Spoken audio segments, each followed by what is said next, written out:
Jean-François est un habitué de ce centre de jour de Lillo. Il le fréquente depuis des années, entre autres le week-end. Samedi dernier, pour la première fois, il a trouvé porte close. On a traîné dans les bars, un peu à droite à gauche, voilà. Rien d'autre à faire. Tout est fermé, donc voilà. C'est emmerdant, quoi.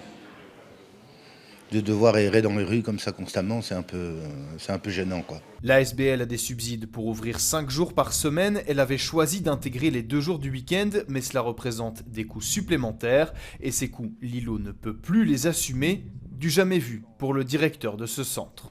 Alors c'est dramatique parce que le centre de jour de Lillo était ouvert les week-ends depuis des décennies, depuis quasiment la naissance de Lillo.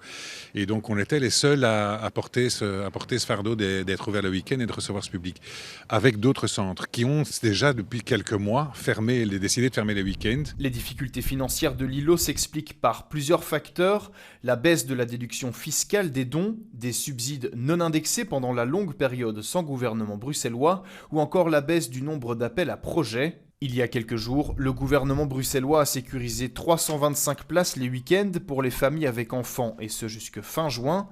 De son côté, Lillo demande une solution pérenne pour davantage de places le week-end. Nous, ce qu'on demande surtout, effectivement, c'est pas une aide one-shot, c'est d'avoir un cadre de financement pour les centres de jour, mais qui est plus large que ce qu'il prévoit actuellement, notamment des fonds complémentaires pour les centres de jour qui décident d'ouvrir le week-end, parce qu'on voit que le week-end, là, sur Bruxelles, il y a un manque d'offres qui est criant. Nous avons contacté le cabinet du ministre Lawège en charge de ces matières. Il rappelle que Lillo n'est pas obligé d'ouvrir le week-end et qu'il s'agit là d'une initiative de la SBL.